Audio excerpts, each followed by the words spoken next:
Welcome to the Survivor to Thriver show with your happiness expert, Samia Bano. Do you feel stuck, silent, and stressed? Is something hurting your heart and soul? Are you burning yourself out?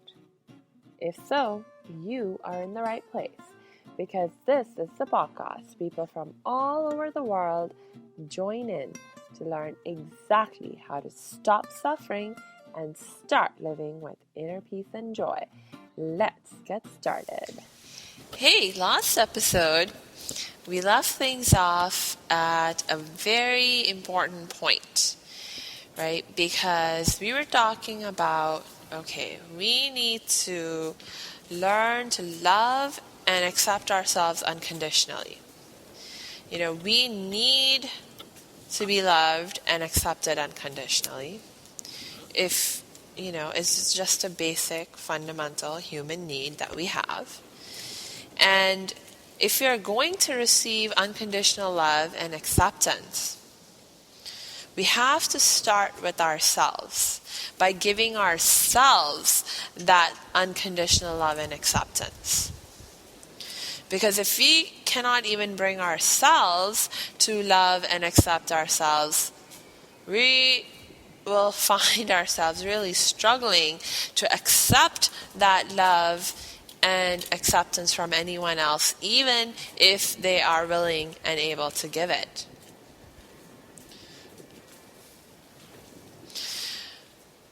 But the question is that, how do you even begin to love and accept those parts of you that are bad, that are ugly, or at least that you perceive them to be so, right?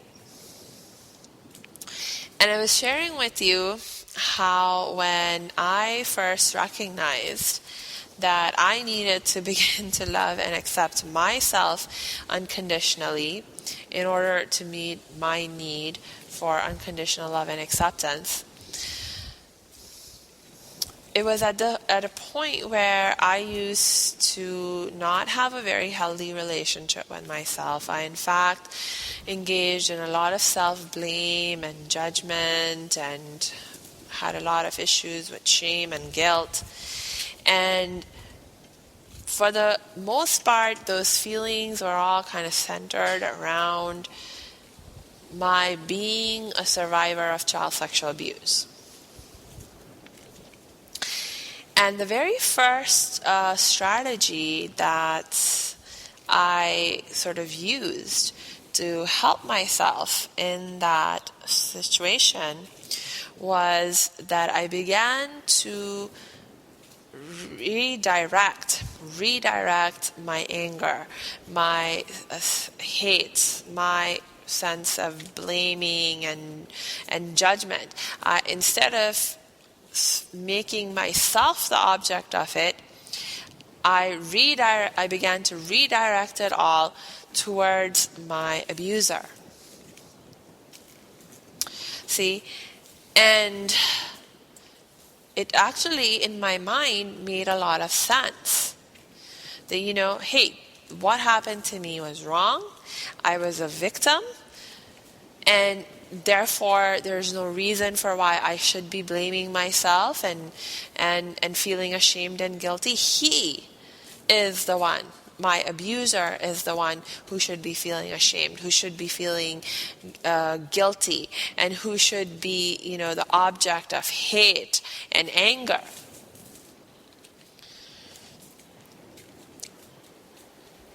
And insofar as, I was successful in my redirection of my negative feelings from myself to him, it helps me to feel better about myself.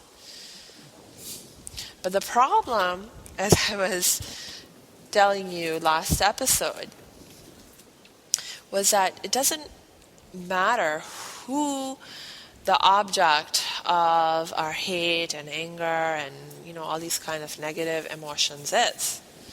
Ultimately, it's like When you hold on to anger and hate and other negative emotions, it's like you're drinking poison and expecting the other person to die.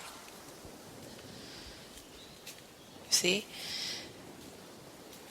So while it can be a good short-term strategy and effective in a limited context, this kind of shifting the target of your negative feelings and perceptions, in the long term, if our goal is inner peace and joy and happiness, it's not an effective strategy.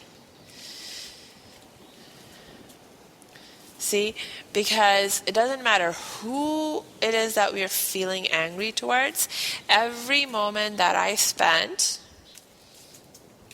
feeling angry, I was literally preventing myself from feeling inner peace, from feeling joy, from feeling happiness. Because you cannot feel angry and happy at the same time. You cannot feel angry and inner peace at the same time. You cannot feel angry and joyful at the same time. Right? And the same thing with any other negative feeling. And, it's like, no. It's like, yeah, you can feel inner peace and joy at the same time. You can feel angry and hateful at the same time, but you can't feel angry or hateful and inner peace at the same time, right? So we quite literally, it's like, if you are holding on to these kinds of negative emotions, you are going to literally be preventing yourself from experiencing the inner peace and joy and happiness that you desire. So ultimately, if you want inner peace and joy and happiness in your life, we have to learn to let go of these negative feelings. And look, if you're thinking that this is easier said than done, trust me, this is like not a new thought for me, okay? It was something that I had to struggle with a lot myself. Especially, when the anger that you're feeling and it's directed towards someone else, when you feel that it's justified, that it makes sense, it's that much harder. Like, I felt really justified in my anger and in my hate towards the person who sexually abused me.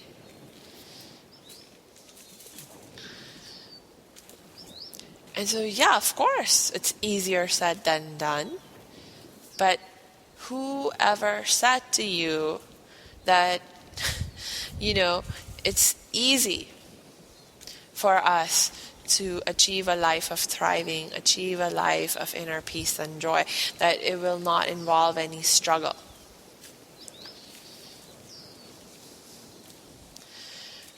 The thing is that it's a choice that you have to make. Would you rather stay with your anger and that sense of, righteous justification? What is more important to you? Holding on to that, or actually experiencing inner peace and joy in your life? Actually experiencing happiness in your life?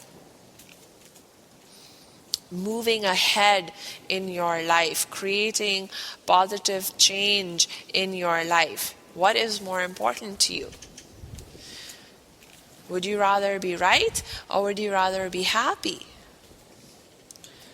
So, there comes a time when you just have to make that choice, where you have to make that decision. So, that's exactly what happened to me. I came to this point where I realized that I could either be right or I could be happy. And I decided that, you know what, I want to be happy. I want to be happy. I'd much rather be happy. So even if that means that I have to let go of this anger and hatred that I feel very justified in, I need to let it go. I need to let it go.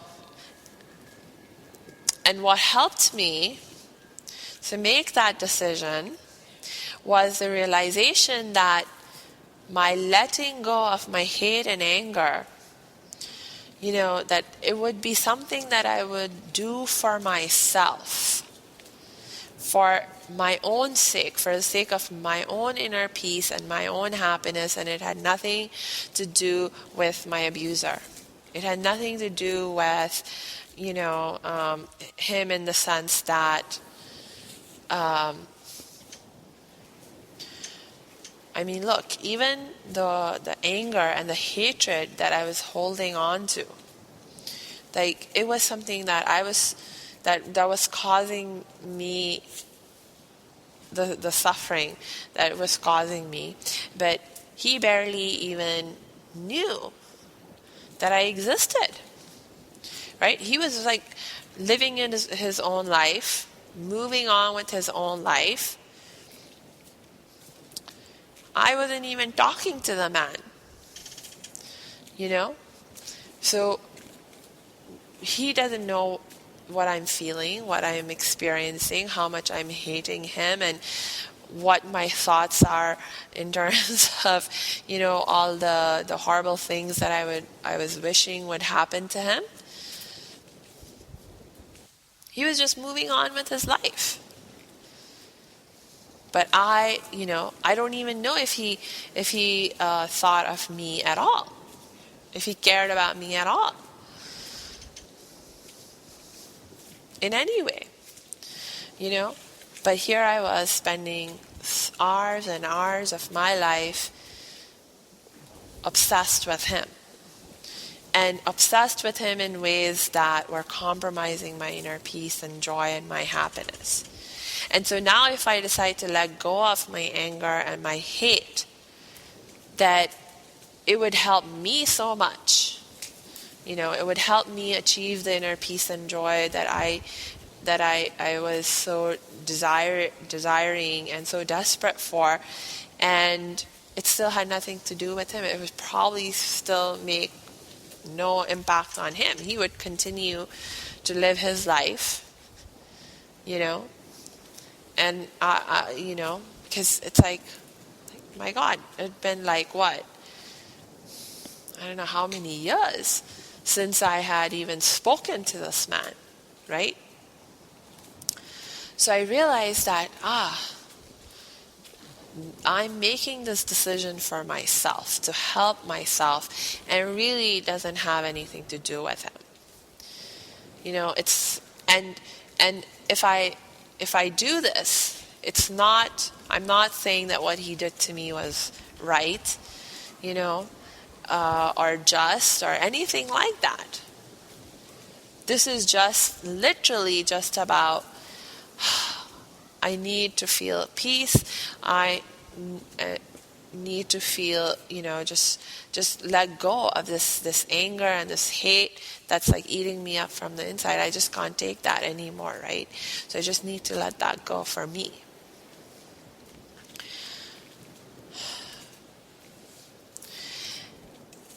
And so so once I accepted that this is what I needed to do, that I needed to let go, it's like, okay, how do you actually let go?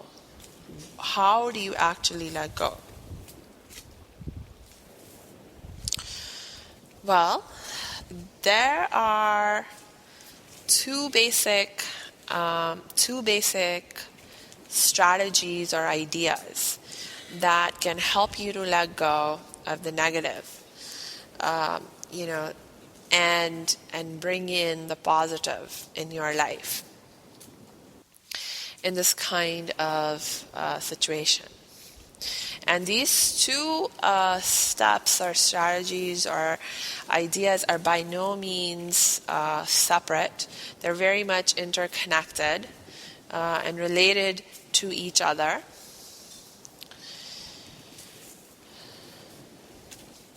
And I'm looking at the time. Okay. So let me tell you the one that for today, let me go over the one that I think I can get, share with you more quickly. So this idea, this first strategy is that, look, like I was saying, you cannot feel angry and happy at the same time, hateful and inner, and be feeling at peace at the same time, right? Now, this works both ways. So it's like if you are feeling happy, if you are feeling at peace, if you are feeling joyful, then you cannot be feeling angry, then you cannot be feeling hateful, and so on and so forth, right? So that's the good news, that this works both ways. And so it's like, okay. All right, okay. So if I can just focus my attention on choosing to be happy, right? So this goes back to the very first How to Be Happy secret that I shared with you. Right? The happy people, one of the secrets of how to be happy is that you just choose to be happy. And you choose to be happy by doing things and deliberately thinking things that help you to feel happier, that stimulate that happiness, that sense of inner peace and joy within you. You don't wait for something outside of you to change or for something outside of you to happen to stimulate these experiences within you. You create those experiences for yourself. So it's like, okay, the more you become focused on something positive in your life, something happiness promoting in your life, something peace promoting in your life, you see, the less time you're going to spend feeling angry and hateful or whatever other negative feelings you may be struggling with. So again, what are the things that help you to feel happy in general, right?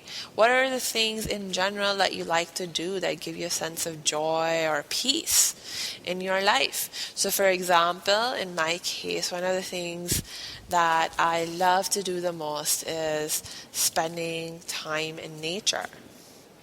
And not just like I'm sitting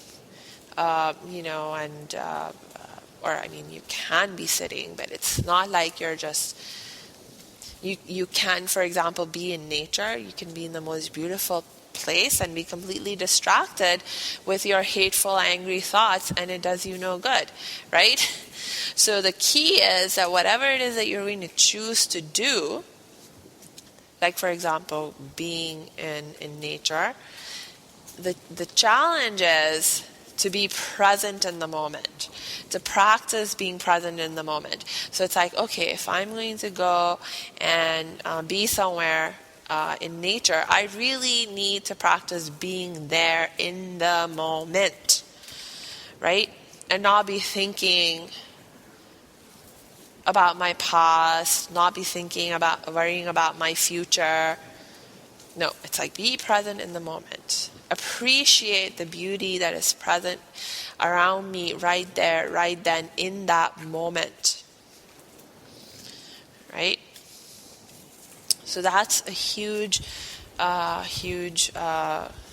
key to how you can help yourself begin to replace the negative emotions and feelings and thoughts with more positive emotions and feelings and thoughts. Okay? So I want you to give this a try. This is going to be your homework. Like, look, if after listening to the first time when I shared with you this How to Be Happy secret, if you didn't make a list of things that you love to do,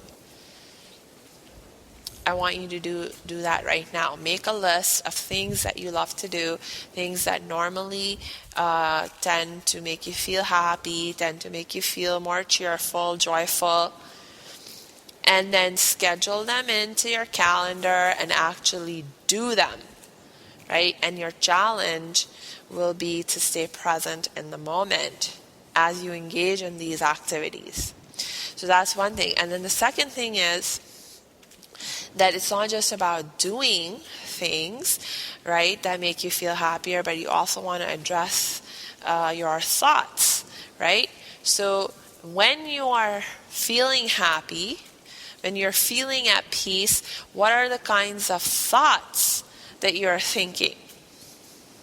I want you to make a list of all the thoughts that help you to feel happy and more at peace and more joyful. And then I want you to deliberately, consciously set aside time and just focus on thinking those thoughts. Okay, think of it like a meditation exercise. So you can think of it like you're coming up with a list of affirmations, possibly, right? So for example, one of the thoughts that makes me really happy to think is that I am beautiful. I'm beautiful. And I think I'm beautiful, it makes me smile. It makes me feel happy, right? So why not set aside, you don't have to do this for a long time. Why not just set aside 2 minutes, like actually schedule 2 minutes in your day, and you can couple this up with some other activity that you normally do. Like let's say you drink coffee or tea every morning, you know? So it's like, okay, today when I drink my coffee or tea, I'm going to use that time like for meditating on this thought that I am beautiful, right? Or you could, like while you're changing your clothes, or you could do this while you're brushing your teeth, or, whatever. Or you can just sit down, like in a more traditional kind of meditation pose and just close your eyes and just spend 2 minutes, 5 minutes, whatever you have, however much time you have, and just focus on this positive thought, this happy thought. And, if you have more thoughts, you can think those as well. But the point is that you dedicate a certain amount of time every day in your life, to just thinking these positive thoughts, training yourself to think these positive thoughts. Okay? All right. So this is just one strategy, by the way, that you can use. And in our next episode, we're going to go over a second strategy, okay, for how you can let go of the negative feelings and thoughts and behaviors and bring more positive ones in your life. So in the meanwhile, I just want to go ahead and end with a quick reminder that, hey, if you find yourself struggling with this, please do not continue to struggle with it on your own. Reach out for help and support. And I'm one person that you can reach out to help and support too. And you know how to get in touch with me. Just go to my website at www.academyofthriving.com. Click on the Contact Us page, and you'll see different options for how you can connect with me. So until we connect next time, I wish you lots of peace and joy.